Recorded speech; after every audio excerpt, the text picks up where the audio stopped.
The list comes from the National Threat Assessment Center, where they say potential offenders could exhibit 5 or more alarming behaviors. Members of the Jim Whaley team spent most of the morning and early afternoon checking engines, oil levels, and tire pressure. Now, the goal of the Ivy Center is to make learning opportunities for teachers meaningful and available. They also want K-12 students to see studying history not as a burden, but as a blessing. The Pike County Heart Association wants people to keep healthy lifestyles. They say walking as little as only 30 minutes a day can help a lot when it comes to maintaining a healthy heart. Alabama Governor Kay Ivey was on Troy University's campus Wednesday to announce the opening of the Ivy Center. The center was named after the governor's uncle, Dr. Oliver Turner Ivey. His wisdom did have a personal impact, and after I received my education degree, I employed some of his engaging methods of instruction to stimulate my high school civics classes, and it worked.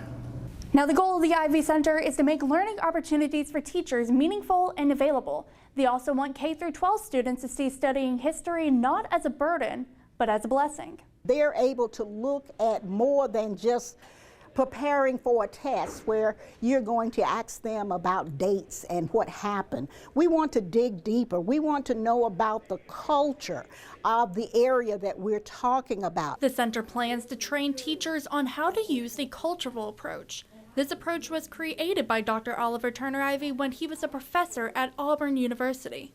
You take a time period, you take a place, and instead of just trying to look at it overall, you think about the politics of that time that you're looking at, the location there.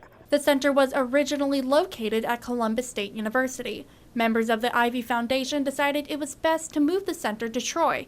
Representatives of Troy University were also present at the announcement, including Chancellor Dr. Jack Hawkins. When we become ignorant of our past, when we become ignorant of how blessed we are, we stand on the threshold of losing that very blessing. And that's what I see the Ivy Center is about. The Ivy Center will start out by training 3rd through 5th grade teachers. They hope to add more grades as time goes on. Belle Johnson, Troy, TrojanVision News. It is a huge responsibility, and I don't take it lightly. Danny Barron has been with the Troy Police Department for over 30 years. In a couple of weeks, he will be sworn in as Chief of Police. Being the Chief of Police is it's a huge responsibility. You're in a sense responsible for the safety of the community and the well-being of the people that live here. Barron was hired out of high school as a jailer by former Chief Grady Reeves. I got the bug. I really enjoyed it. When I found that this is something I really wanted to do, I decided I wanted to go to college when I had told myself I never would. Barron majored in criminal justice at Troy State University and was the first in his family to get a college degree. He encourages others to find what they want to do with their lives and go for it. I always try to tell younger people that when you find something you're passionate about, it really helps motivate you to do the things that you need to do to help you succeed. As chief, Barron does not want to necessarily change the department, but add to what has been in place. If it's not broke, don't fix it. We've got a really good thing here. In police work, you've got to stay on top of technology. We've got really good body cameras. We've got really good cameras throughout the city that's really helped us in fighting crime. Overall, Barron says he works for the people of Troy and is thankful for the opportunity. And I'm very appreciative that the council and the mayor has enough confidence in me to give me the opportunity to lead this great department. Belle Johnson, Troy, TrojanVision News. Students from the Hall School of Journalism and Communication recently had a chance to travel to Ireland, Scotland, England, and Wales as part of the Troy University Study Abroad program. HSJC Director Robin Taylor says study abroad is a great way for students to get an understanding of different areas around the world. It has a global impact on our students. It makes them aware, but it also sets them apart from other students. They're able to go out into the world, understand that even though we have different cultures and different languages, people are essentially the same. So they understand how to operate in a globally competitive way. Students who went on the trip were able to see and learn about cultures from the areas they visited, but also from other parts of the world as well.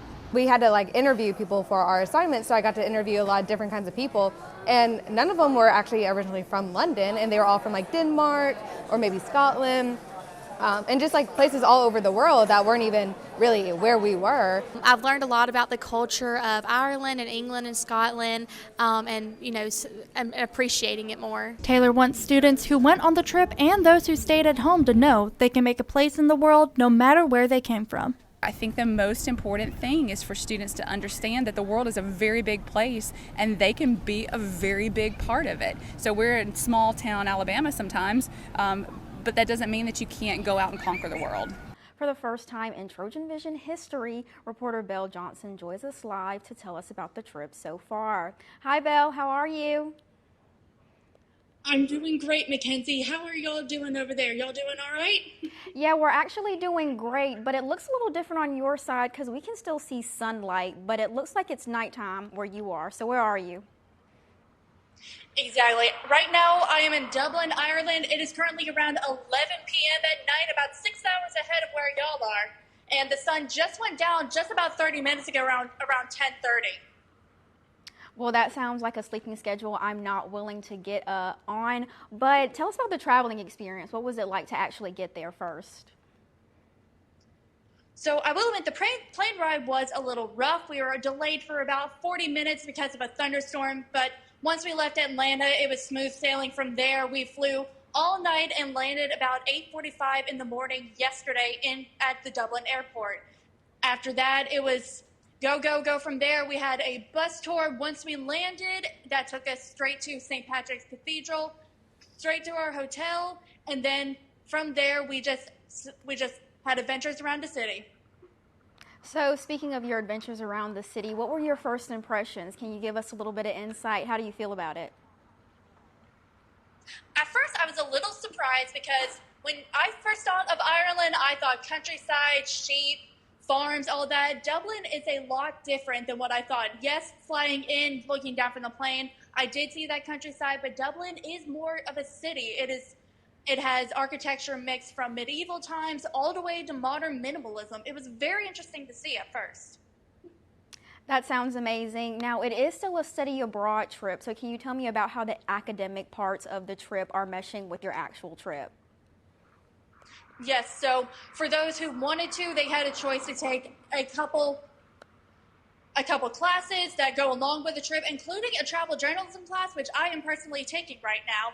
We are keeping up with a blog and a social media, along with just taking pictures and posting them about the trip and just fun facts about the trip. So keep an eye out for that.